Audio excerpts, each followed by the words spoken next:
Kamu bertiga buat apa ni? Terkejut kami, Kak. Tak sangka pula akak ada kat sini. Bila akak sampai, Kak? Baru je. Buat kerja apa tu? Ni Kak Nadia. Ada pertandingan menulis karangan sepenuh bulan bahasa kebangsaan. Apa tajuknya?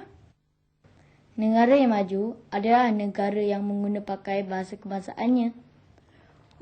Panjangnya tajuk.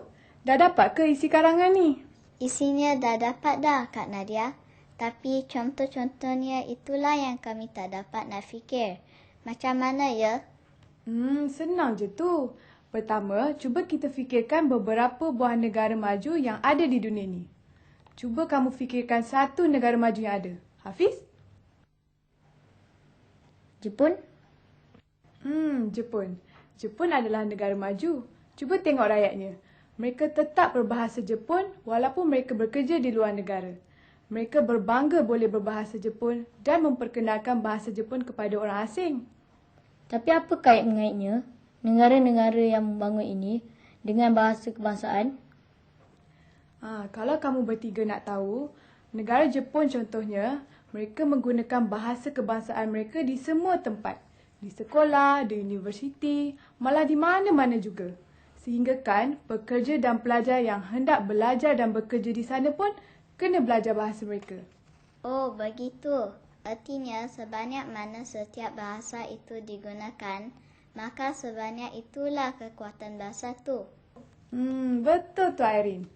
Jadi, selain berperanan sebagai bahasa yang menyampaikan ilmu, bahasa kebangsaan juga berperanan sebagai bahasa perpaduan dan bahasa rasmi. Baiklah, hari ini kita ada satu informasi mengenai bahasa kebangsaan kita, bahasa Melayu.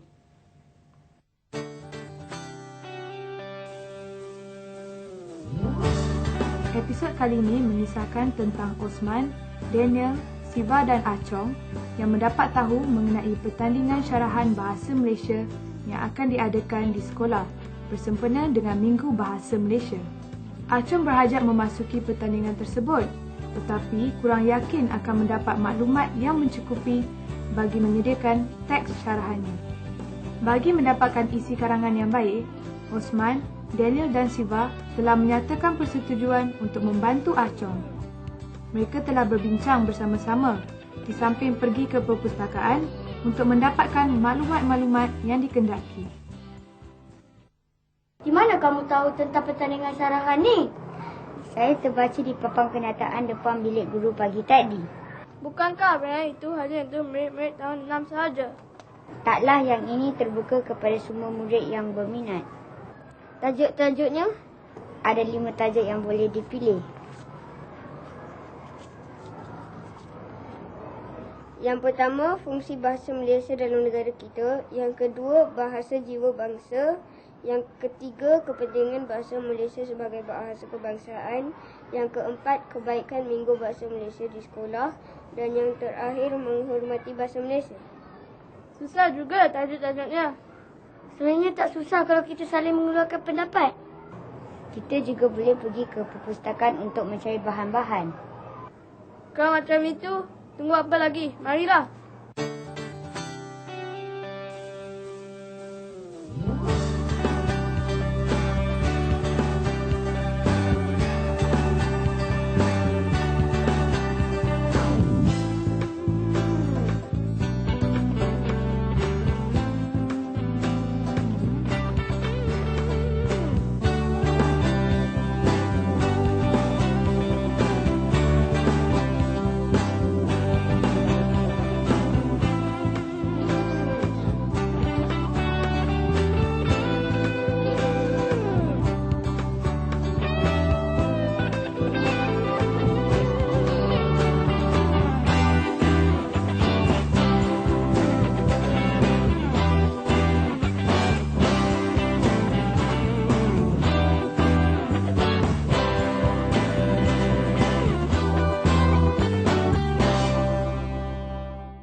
Cukupkan maklumat-maklumat yang kita dapat? Saya terbaca di dalam salah satu artikel di sini menyebut bahasa Malaysia juga dikenali sebagai bahasa kebangsaan dan bahasa Melayu. Ia telah digunakan di Kepulauan Melayu sejak abad ke-7. Terdapat lebih 200 bahasa di Kepulauan Melayu pada waktu itu. Namun penggunaan bahasa Melayu pada waktu itu amat meluas kerana mudah dipertuturkan.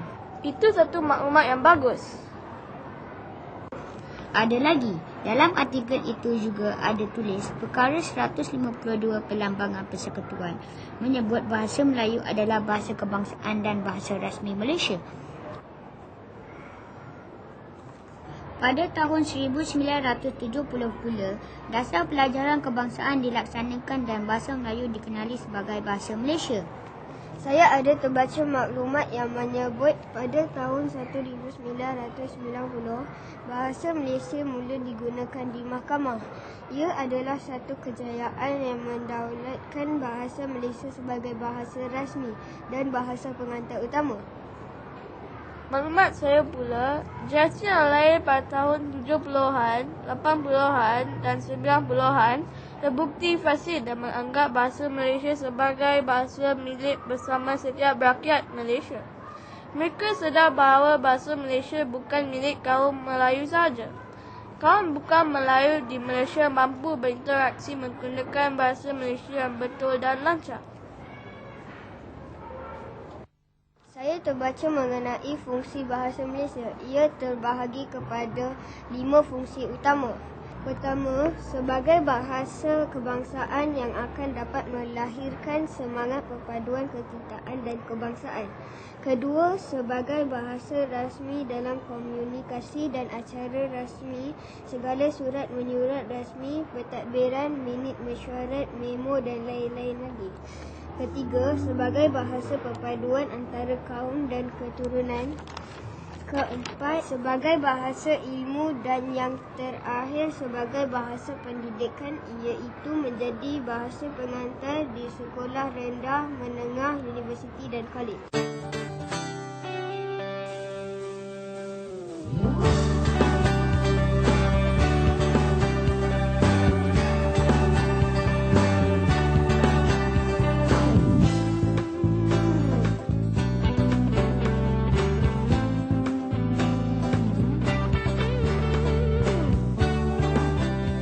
Nampaknya maklumat yang kita kumpul sudah boleh membantu Acong dalam merangka syarahannya. Saya akan memberi sokongan kepada kamu semasa hari pertandingan nanti. Terima kasih kerana membantu saya.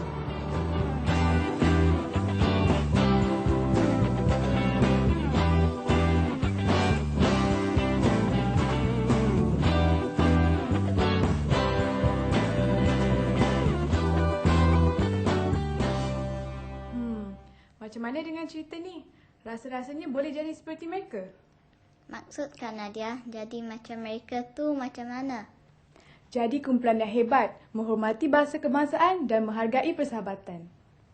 Apa yang dibualkan semasa sketsa tadi memang bermanfaat. Kenapa kamu cakap macam tu, Hafiz? Yelah, segala maklumat yang didapati semasa di perpustakaan itu sememangnya berguna. Bermula dengan sejarah perkembangan bahasa Melayu, sehinggalah bahasa Melayu dijadikan sebagai bahasa kebangsaan dan bahasa rasmi negara kita dengan menggunakan istilah bahasa Malaysia. Betul tu Hafiz. Saya setuju dengan awak. Nampaknya semua dah faham tentang bagaimana hendak menghormati bahasa kebangsaan. Apa kata kita ke segmen seterusnya?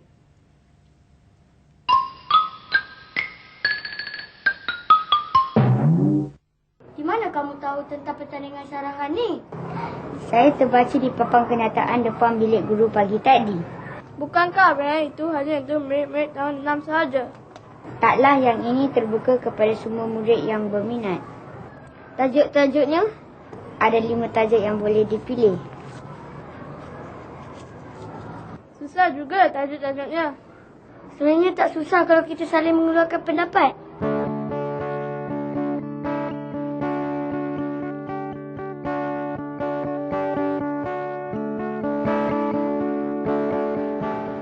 Kita juga boleh pergi ke perpustakaan untuk mencari bahan-bahan.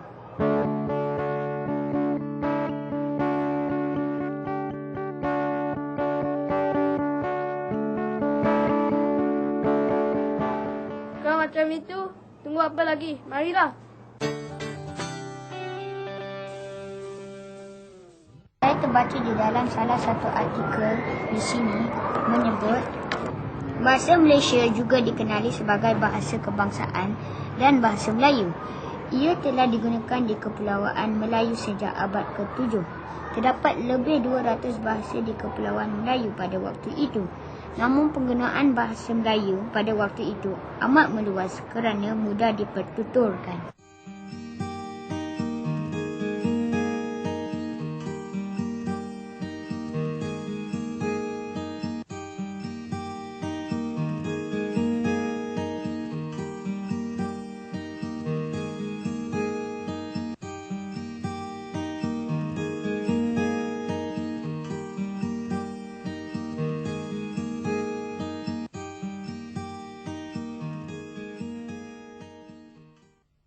Itu satu maklumat yang bagus. Ada lagi, dalam artikel itu juga ada tulis perkara 152 Perlambangan Persekutuan menyebut bahasa Melayu adalah bahasa kebangsaan dan bahasa rasmi Malaysia. Pada tahun 1970 pula, dasar pelajaran kebangsaan dilaksanakan dan bahasa Melayu dikenali sebagai bahasa Malaysia.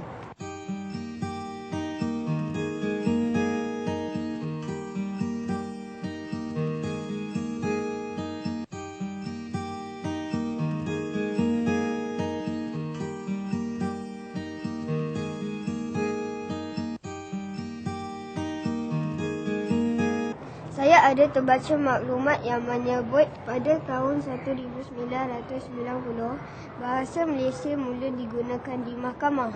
Ia adalah satu kejayaan yang mendaulatkan bahasa Malaysia sebagai bahasa rasmi dan bahasa pengantar utama.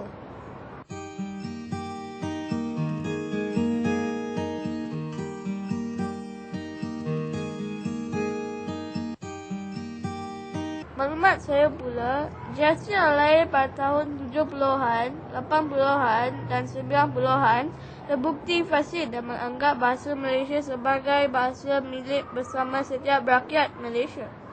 Mereka sedar bahawa bahasa Malaysia bukan milik kaum Melayu sahaja. Kaum bukan Melayu di Malaysia mampu berinteraksi menggunakan bahasa Malaysia yang betul dan lancar.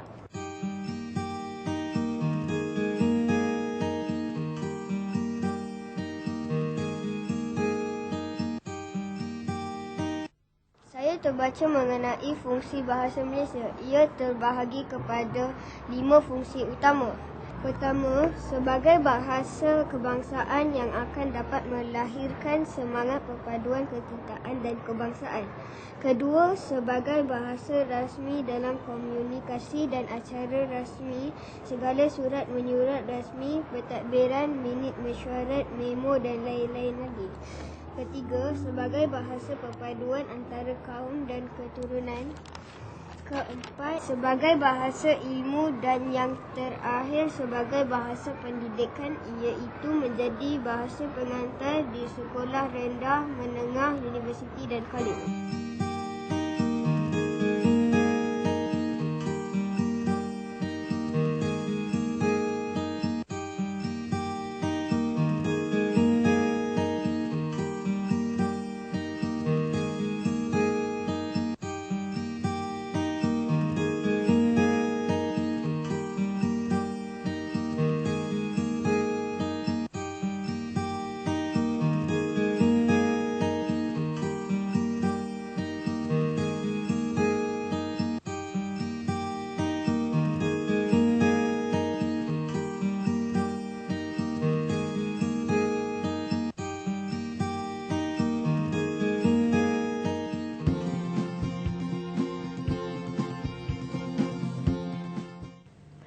Baiklah adik-adik, hari ini memandangkan kita telah berbincang dengan panjang lebar mengenai peranan bahasa. Apa kata kita bersama seorang guru, Puan Kaladevi, anak perempuan Arumugam.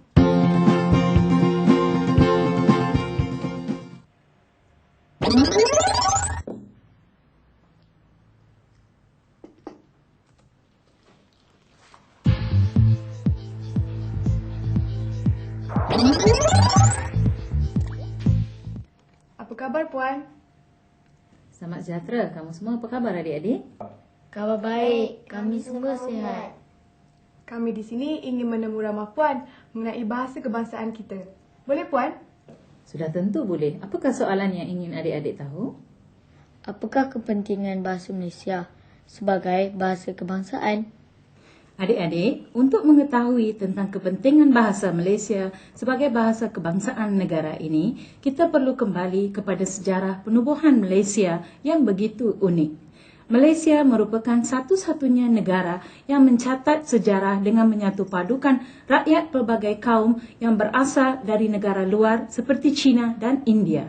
Rakyat Bumiputera Malaysia menunjukkan sikap liberal dengan menerima penduduk asing yang bermastautin di negara ini sebagai warga negara semenanjung Malaysia.